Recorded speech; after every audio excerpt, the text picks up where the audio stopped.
So good afternoon, everyone. This is Paul Gladen, Director of the Blackstone Launchpad, and we're here today for our Bear Anonymous Q&A. So we're just handling some questions that we've received in through the Bear program anonymously, and we had a number of questions related to marketing. So we've got a little panel here to get today, which is Morgan, Cassie, and Austin. And I'll let them introduce themselves, who all have tremendous expertise and experience in kind of marketing and working with entrepreneurs and small businesses. So this hopefully should be a good conversation. Today's conversation is going to run for about 30 minutes and will be recorded so we can share it out. So those that ask questions and maybe didn't necessarily want them to be associated with them don't have to worry about that. So we'll post the recording. So with that, I'll let our panel introduce themselves. So Morgan.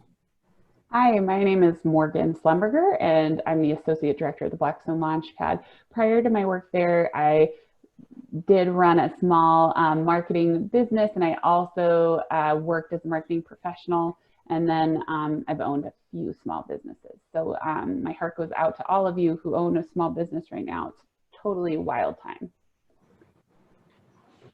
Cassie. I'm Cassie Strong. I currently, own Strong Marketing and Strategy, and I focus on marketing strategy as a whole and content creation. And I've owned a couple small businesses as well, one of which has been impacted this summer. Typically, we sell crepes at the farmer's market. That's not happening. So I feel everyone else is paying out there as well. Austin. I'm Austin Walker. I'm the marketing director for Salt Lake City Bookkeeping. I'm also a marketing lecturer at the University of Montana and the founder of Inbound Creation, which also focuses more on creating content to bring inbound leads and is now focused heavily on drawing backlinks and creating backlinks to content. Great. So I'm going to post, we had about 3 or 4 questions in advance. So I'm just going to post those questions in the chat kind of box. People can see them, but then I'll read it out and then invite anyone who wants to take a first stab at the question. So first question, business owners are unsure of their market in the new normal and where to focus their attention in marketing. So how do you think about how businesses should figure out who their market is? Is it the same as it was before? I want to take a run at that. I can hop in on this one. It's something I've been thinking about a lot lately. I think now more than ever, it's really important to understand your customers. I think that should be your first focus because customers are experiencing new needs that they didn't have a few months ago. Whether that's they need quicker shipping or they need sanitary products or they just need peace of mind that their brands are still going to be there for them. So understanding how your customers are changing, I think would be a really good first step. Do you have any recommendations for how to go about understanding? I guess the easiest way is probably just to ask them, whether you have an email service or you're starting to open your doors again, just making sure that you're communicating with them and trying to figure out where their minds are and what their focus is on currently. So. I agree 100% with Cassie that there's a lot more, there's a lot of different issues that we haven't experienced before. One of the resources that I use, which is free up to, I think it's 1,000 views or something like that, is Hotjar. You can actually implement Hotjar onto your website, which gives you information on where potential or where your traffic and potential leads are going, what they're clicking on, has free heat maps. You can record what people are doing on their session. And just like Cassie said, there are polls you can run to ask in real time and get real-time data from your traffic, beyond even your current customers, your potential leads, what they want and what you could add value doing. Yeah, and I was going to second that piece, the piece of talking to your existing customers, because it's much cheaper to retain existing customers than it is to acquire new ones. So if you're able to, through a poll or through some mechanism of communications, email, text, whatever you've set up for your business or currently setting up, revisit your existing customers to find out what their new challenges are in this climate, and it may open a new service or product that you could offer inexpensively. So a small pivot, but understanding your customers is just going to only do your business better. Mm-hmm. Yeah, that's exactly what we're doing with Salt Lake City Bookkeeping right now, is focusing on retention and how we can draw value and increase value, and you know, relying less on getting new leads.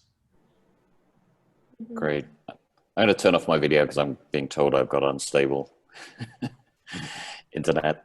Oh, that's a great picture, though. Yeah. There you go. Absolutely. Yeah, it's a better picture than me sitting in the innovation factory. So let me jump to our next question here, which gets a little bit more to online marketing. So, and maybe some of this plays into a little bit of what you were just, or as a point of distinction here, also in terms of what you were just saying, in terms of online marketing to existing customers versus potentially new customers. Let me paste in the question here. So obviously online marketing of websites is very common. It's a common need, problem, challenge. Businesses that are run without digital marketing are looking for assistance. So if you've got a business out there that has had very little, if any, digital presence, what can they be doing to start to move into that environment if that's potentially going to be the best, or at least a new way they need to think about engaging with customers that might traditionally have kind of come to them face to face? I can already tell that between Cassie and I as content creators, we're going to say create content, but focusing on value, you know, you're asking the questions to those, the incoming traffic, or even, you know, asking your current clients, you can get an understanding of what type of content is going to be most valuable, as well as looking at what content is already doing well and taking that idea and not necessarily copying it word for word, but copying the idea and giving your own turn, as well as a couple of snips that haven't been mentioned before, and then sharing it to the world, whether that's publishing through social media or even sending via email to your current customers. So just creating extremely valuable content. Yeah, I think sorry, Cassie, maybe you could expand on, for those, all four of us here, we all know what content marketing is, but can you maybe expand a little bit on what that is? What constitutes actually being good content? What does that look like, and how do you put it together? You want to take that one, Cassie?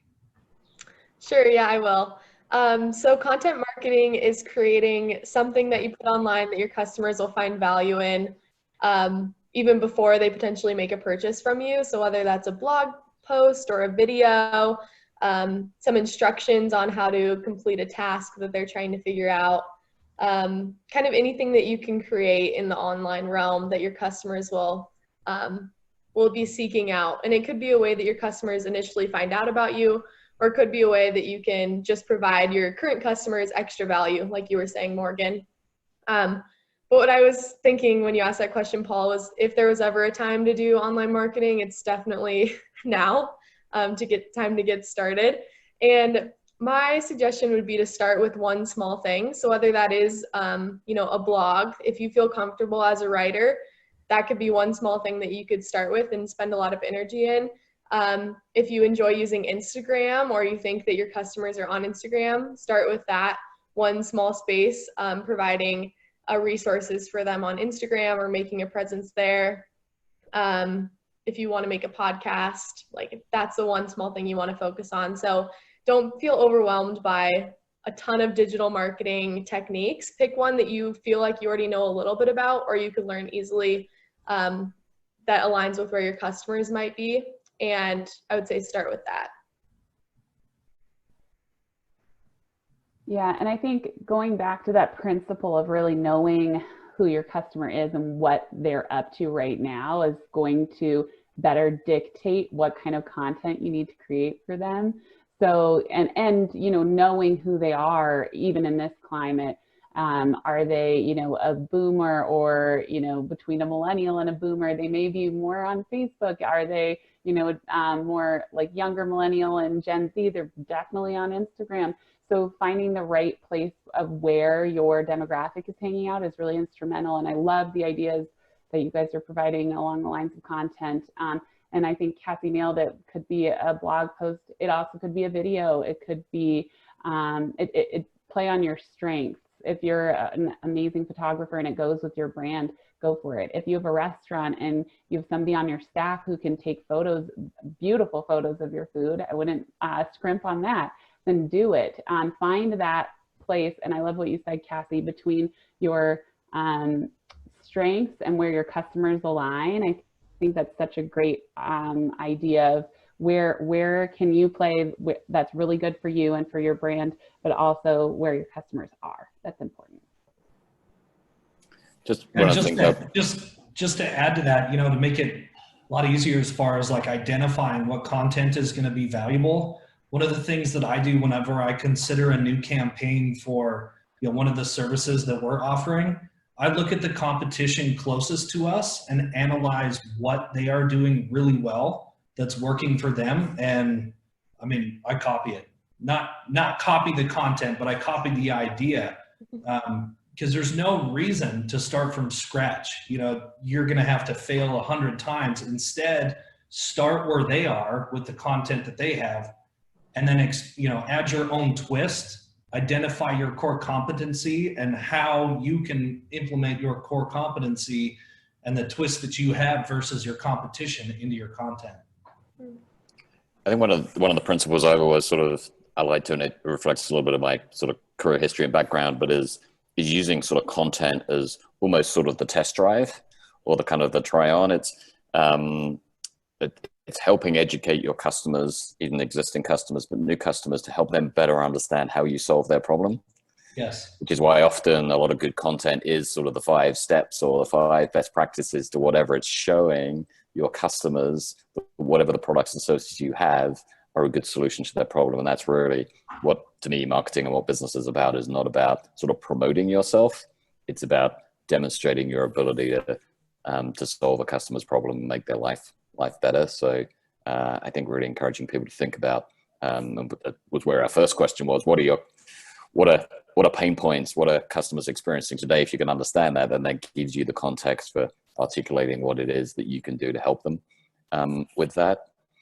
And that might tie in a little bit here to our sort of next question, which I obviously cut and paste incomplete. So ignore that. I'm going to cut and paste the complete question. Alrighty, how would a potential entrepreneur identify new opportunities in this market, and what should be assurances would they have that their new venture will be sustainable after a vaccine is found? I don't think any of us are going to suggest you can have assurances about success in the long run, but what indicators might help you evaluate whether sort of you have something that may last kind of beyond, hopefully, some return to normalcy out of this environment. I want to take a stab at that.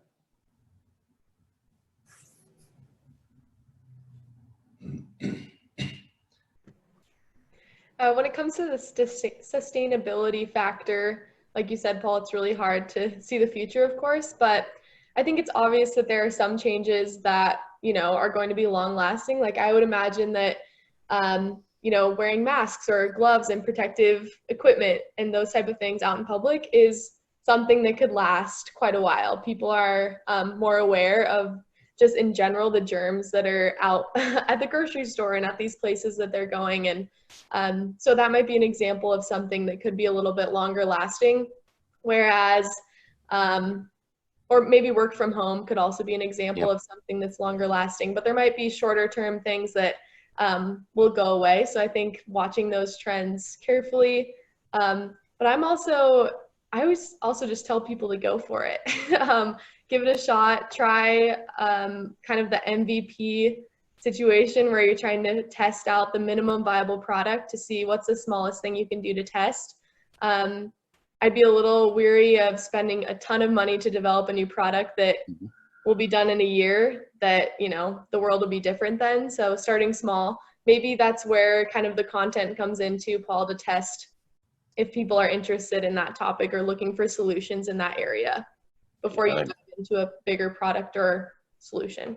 Yeah, and you know, we're big believers in that approach, that iterative minimum viable product lean startup approach. And as you say, I think that's a great suggestion, to use the content to discuss topics, issues, problems, needs that you're observing to see, does that create any traction? Does that create people saying, oh, hang on, tell me some more about that. That sounds like something I could use.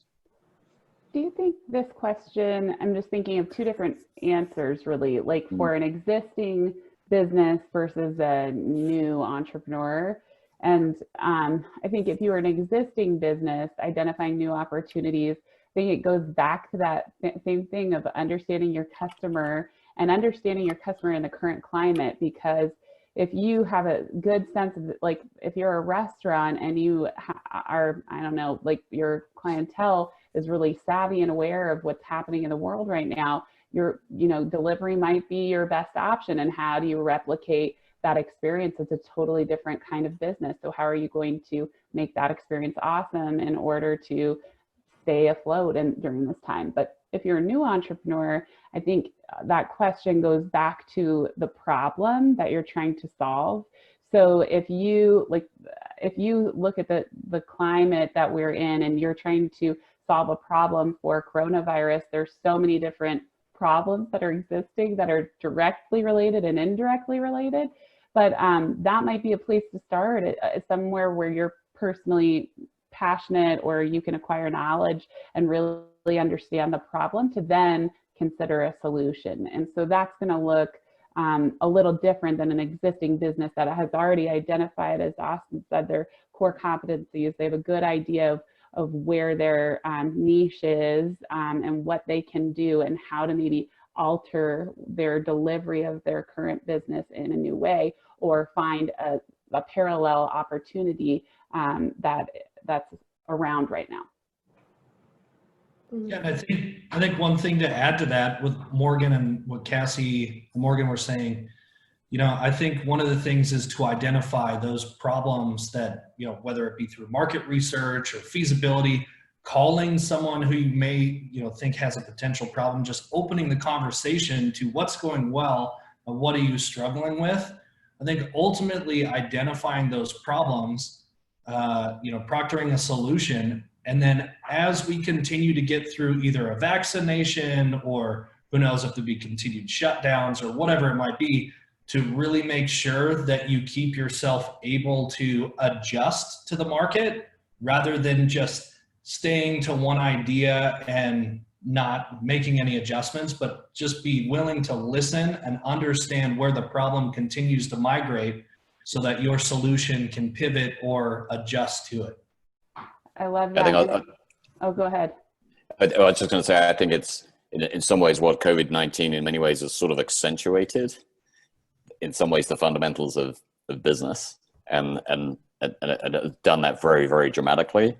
But essentially businesses have always adapted over time. They either adapt or they die. And that's why we see businesses sort of look back through history, and major brands that have gone out of business because essentially their products, their services, their business models didn't adapt to changing technology, changing demographics, changing rules and regulations. So COVID has been an incredibly dramatic shift in the business environment in which we all operate.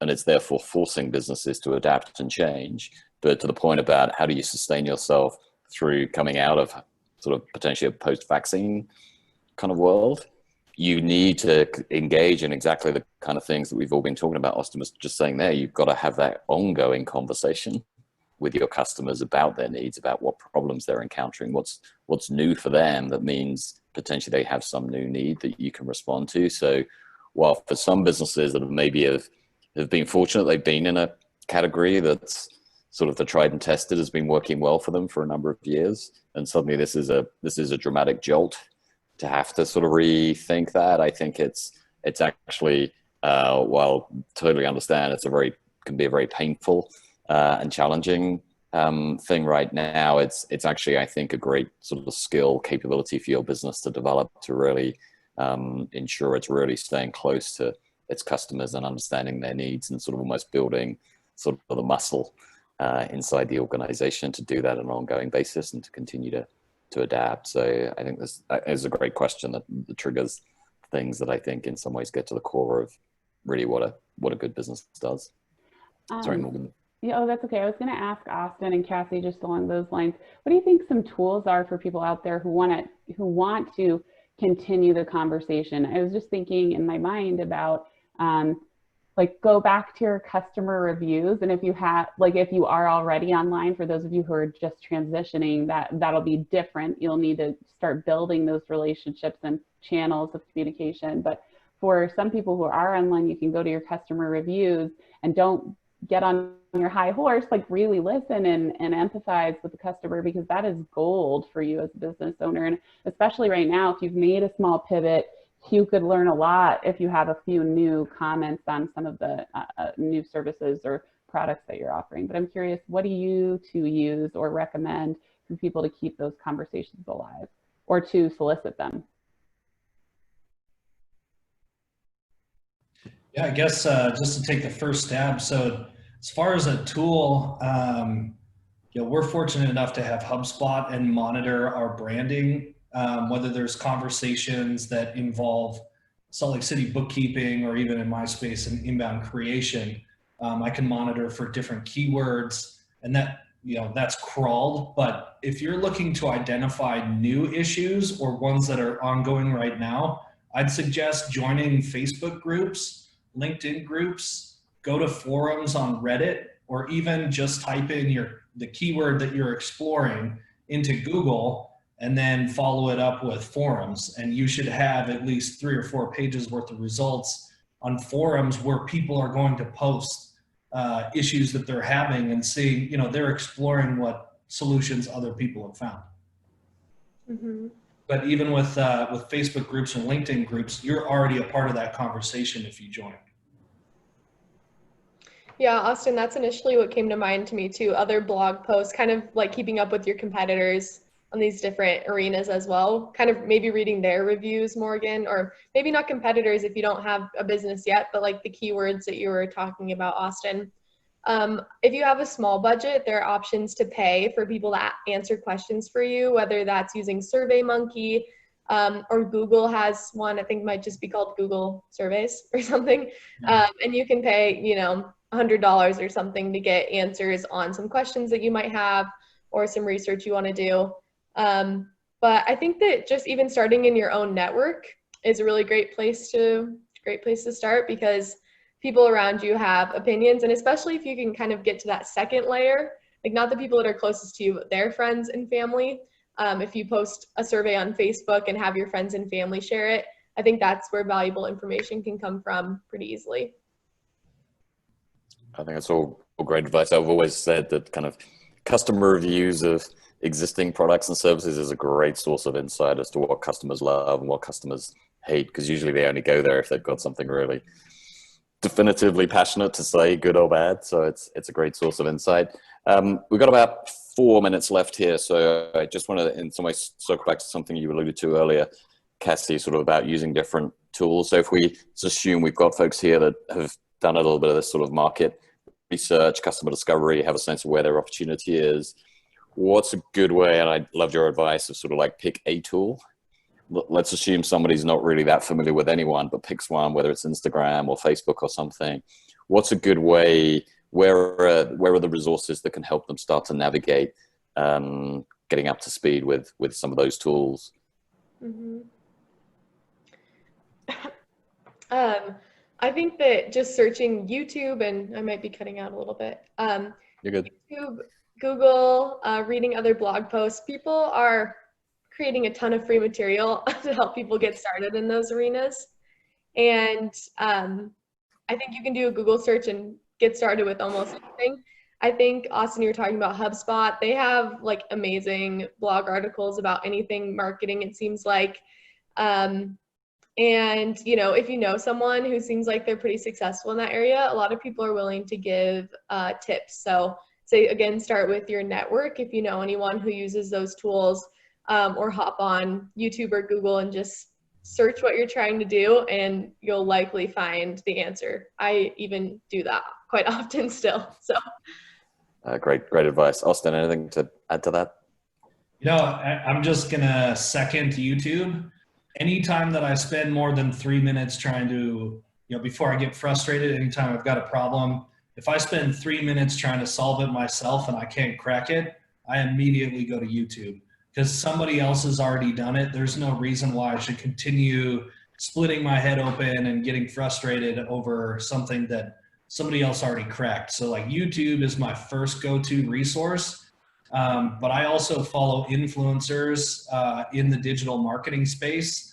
And like guys like Neil Patel or Brian Dean regularly produce content that's like, here's 15 tools that can increase your time efficiency with Google search or whatever it may be. But they offer so many tools and do the research for me so that I don't, like, that's not something I want to focus time on. So I go to them regularly to find new tools to either, you know, if it's scraping for emails or whatever I might need at the time. All those different influencers really help to, you know, just gather the info. something I would add too is if you do choose, you know, to start marketing online and you have a website and maybe you're starting to put things on Instagram or pay for ads on Google, I would make sure that you have Google Analytics or any other kind of analytics software attached to your website, because if you can get that connected right from the beginning, you have so much value that you can find, see what's actually working for your company, especially if you're trying just a few things. And for those of you who might not know, Google Analytics can tell you who's on your website, how long, how often, where they came from, any of those little tips. And it's super easy to set up. And so, yeah, if you're diving into digital marketing, I'd get that set up right away. Fantastic. Well, we're coming up on time here, so I want to thank all of you, Morgan, Cassie, Austin, and I imagine Cassie and Austin, you'll be happy for us to share contact details where they can reach out to either of you for kind of additional help and guidance. Yeah, and Paul, if there are more questions, I've got a little bit more time. Did you have more?